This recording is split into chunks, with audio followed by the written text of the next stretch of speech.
দেশের এই আইন শৃঙ্খলা পরিস্থিতি খারাপের পেছনে কিছু কারণ আছে। প্রথম কারণটা হচ্ছে যে আমরা নিজেরা হানাহানির মধ্যে ব্যস্ত, একজন আরেকজনের বিরুদ্ধে বিষোদ্গারে ব্যস্ত। এটা একটা চমৎকার সুযোগ অপরাধীদের জন্য। যেহেতু আমরা একটা অরাজক পরিস্থিতির মধ্যে বিরাজ করছি, তারা খুব ভালোভাবেই জানে যে এই সময়ে যদি এই সমস্ত অপরাধ করা যায় তাহলে এখান থেকে পরিত্রাণ পাওয়া সম্ভব। সেই কারণে এই অপরাধগুলো হচ্ছে। আমরা যদি সংগঠিত থাকি, একত্রিত থাকি, তাহলে অবশ্যই এটা সম্মিলিতভাবে মোকাবেলা করা সম্ভব হবে। Police, RAB, BGB, DGFI, NSI এগুলো দেশের জন্য অত্যন্ত গুরুত্বপূর্ণ কাজ করেছে অতীতে। খারাপ কাজের সাথে অসংখ্য ভালো কাজ করেছে। আজকে যে দেশের স্থিতিশীলতা, দেশটাকে যে এত বছর স্থিতিশীল রাখা হয়েছে, এটার কারণ হচ্ছে এই সশস্ত্র বাহিনীর বহু সেনা সদস্য, সিভিলিয়ান সবাই মিলে এই অর্গানাইজেশনগুলোকে, অসামরিক, সামরিক সবাই মিলে এই অর্গানাইজেশনগুলোকে এফেক্টিভ রেখেছে।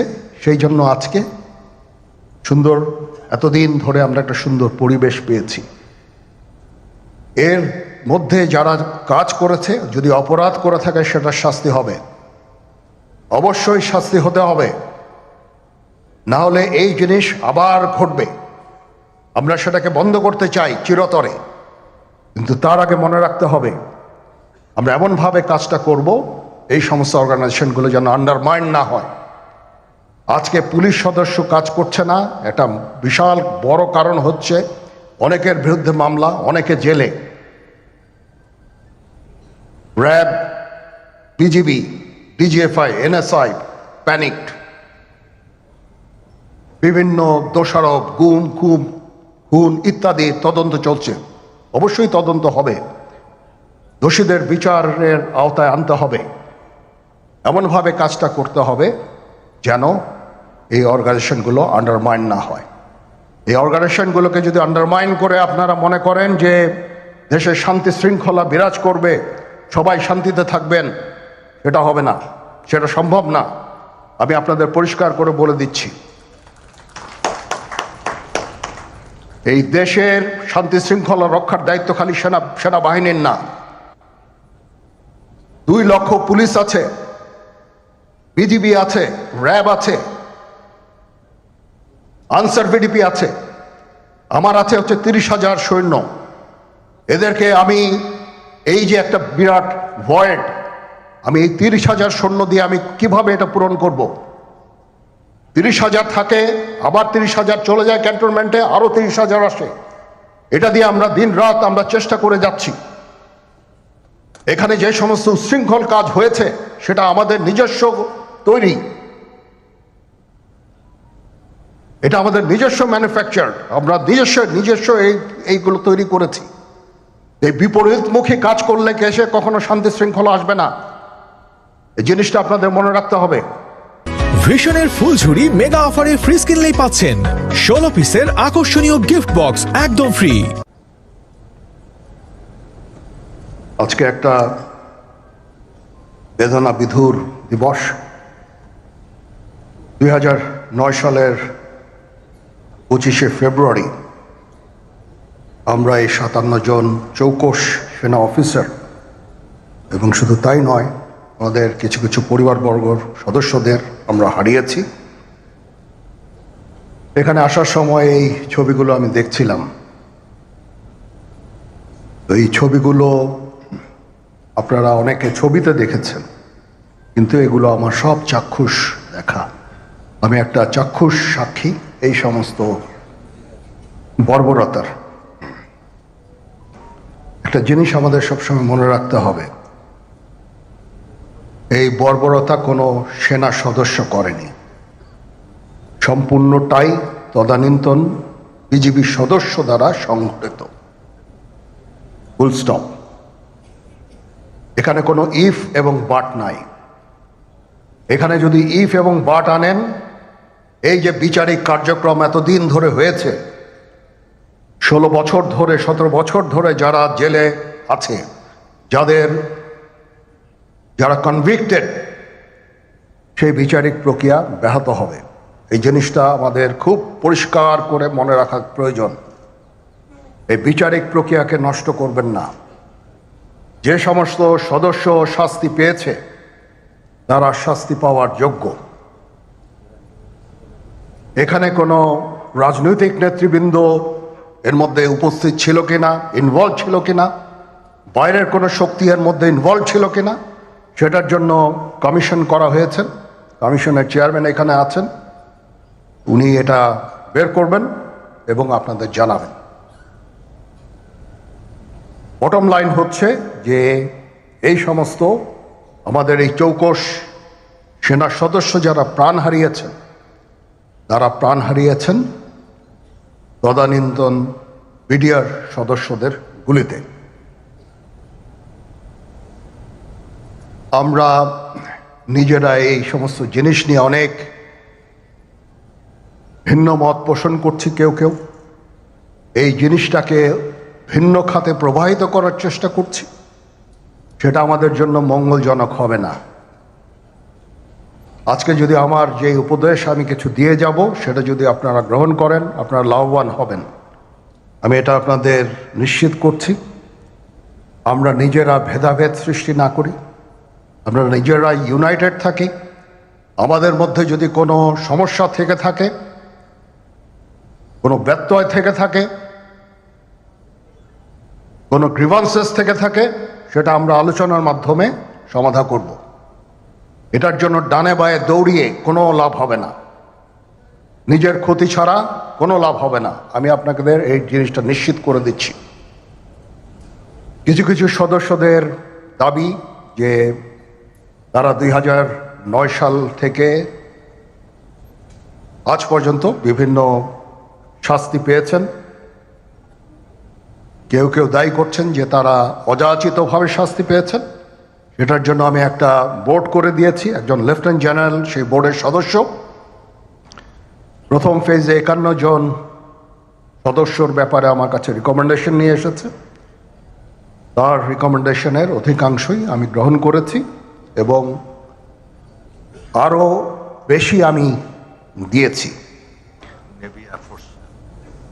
নেভি এয়ারফোর্সও তাদের এই কার্যক্রম চালিয়ে যাচ্ছে।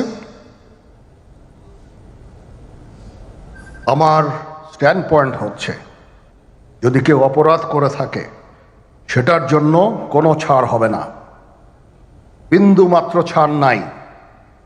আমি আপনাদের পরিষ্কার করে দিচ্ছি, it is a discipline force. Discipline ফোর্সকে ডিসিপ্লিন থাকতে দেন। আজকে এই যে দেশের ক্রান্তি লগ্নে সমস্ত বাহিনী, সমস্ত অর্গানাইজেশন বিপর্যস্ত হয়ে পড়েছে। খালি সেনাবাহিনী টিকে আছে, বিমান বাহিনী টিকে আছে, নৌবাহিনী টিকে আছে। কেন? Because of discipline. তারপরেও আমি আমার অফিসারকে আদেশ দিয়েছি, যদি সামান্যতম কোনো সন্দেহের অবকাশ থাকে, কোনো কার বিরুদ্ধে যেই অ্যাকশন না হয়েছে, অপরাধী কিনা যদি সামান্য কোনো সন্দেহের অবকাশ থাকে, সেটা তাদের ফেভারে যাবে। এটা হচ্ছে আমার ঢালাও নির্দেশ। সেই হিসাবে বিভিন্ন প্রস্তাব আমার কাছে এসেছে। কোনো কোনো প্রস্তাবে আমি আরও আমার নিজে থেকে যোগ করে আরও বেশি আমি দিয়েছি।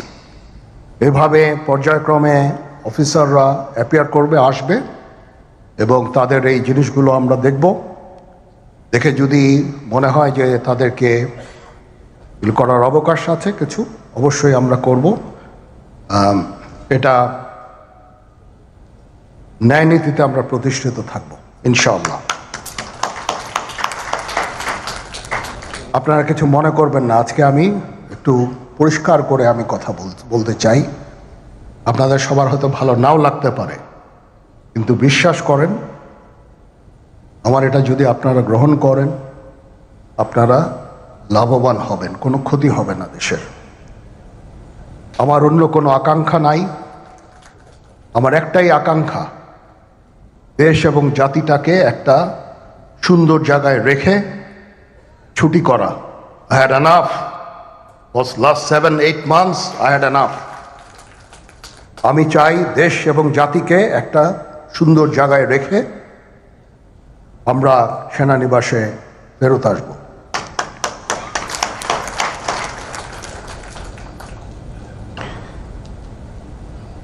আরেকটা জরুরি বিষয় যেটা আমি ভাবলাম যে আপনাদের সাথে আমি শেয়ার করি। দেশের এই আইন শৃঙ্খলা পরিস্থিতি খারাপের পেছনে কিছু কারণ আছে। প্রথম কারণটা হচ্ছে যে আমরা নিজেরা হানাহানির মধ্যে ব্যস্ত, একজন আরেকজনের বিরুদ্ধে বিষোদ্গারে ব্যস্ত। এটা একটা চমৎকার সুযোগ অপরাধীদের জন্য। যেহেতু আমরা একটা অরাজক পরিস্থিতির মধ্যে বিরাজ করছি, তারা খুব ভালোভাবেই জানে যে এই সময়ে যদি এই সমস্ত অপরাধ করা যায় তাহলে এখান থেকে পরিত্রাণ পাওয়া সম্ভব। সেই কারণে এই অপরাধগুলো হচ্ছে। আমরা যদি সংগঠিত থাকি, একত্রিত থাকি, তাহলে অবশ্যই এটা সম্মিলিতভাবে মোকাবেলা করা সম্ভব হবে। Police, RAB, BGB, DGFI, NSI এগুলো দেশের জন্য অত্যন্ত গুরুত্বপূর্ণ কাজ করেছে অতীতে। খারাপ কাজের সাথে অসংখ্য ভালো কাজ করেছে।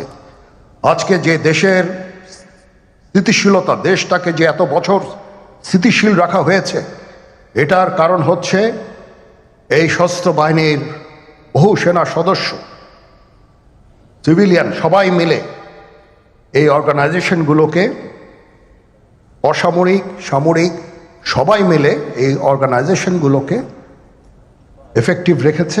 সেই জন্য আজকে সুন্দর, এতদিন ধরে আমরা একটা সুন্দর পরিবেশ পেয়েছি।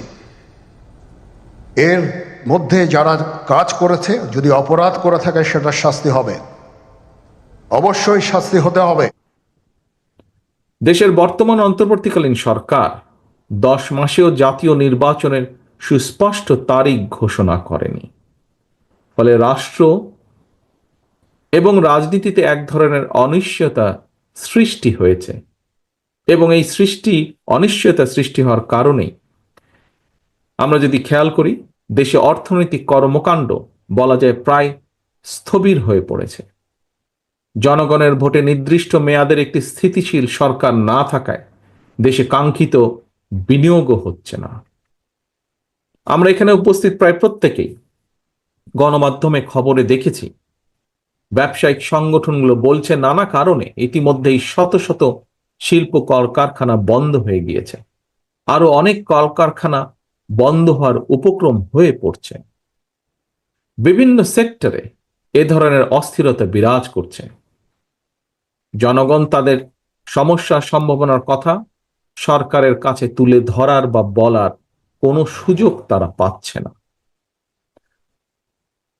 সম্মানিত সভাপতি, সম্মানিত নেতৃবৃন্দ, অন্তর্বর্তীকালীন সরকারের উপদেষ্টাদের সঙ্গে স্বাভাবিক কারণেই জনগণের কোনোই যোগাযোগ নেই।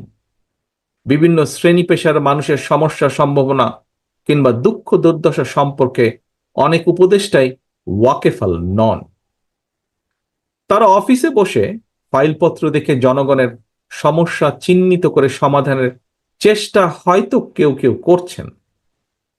জনগণের সঙ্গে সরাসরি যোগাযোগ ছাড়া প্রশাসন নির্ভর, ফাইল নির্ভর বা ফাইল ওয়ার্ক দিয়ে সকল সমস্যার সমাধান যদি করা যেতই, তাহলে তো নিশ্চয়ই রাজনৈতিক দল বা রাজনীতির প্রয়োজন হতো না। প্রিয় উপস্থিতি, দেশের জনগণ সরাসরি নিজেদের পছন্দের প্রার্থীকে ভোট দিয়ে একটি জবাবদিহিমূলক সরকার প্রতিষ্ঠিত করতে প্রস্তুত। কিন্তু অন্তর্বর্তীকালীন সরকার মনে হয় জনগণের আকাঙ্ক্ষা উপলব্ধি করতে ব্যর্থ হচ্ছে।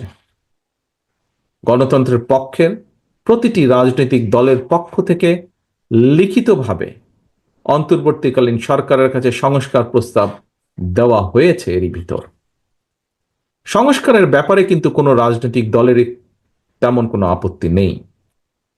তবে সংস্কার নিয়ে সরকারের অযথা সময় ক্ষেপণে আপত্তি অবশ্যই রয়েছে, শুধু রাজনৈতিক দলের নয়, রাজনৈতিক দলগুলোর বাইরেও পত্র পত্রিকার মাধ্যমে আমরা দেখেছি বিভিন্ন সংগঠনও এ ব্যাপারে তাদের আপত্তির কথা জানিয়েছে, এ ব্যাপারে তাদের কনসার্নের কথা জানিয়েছে।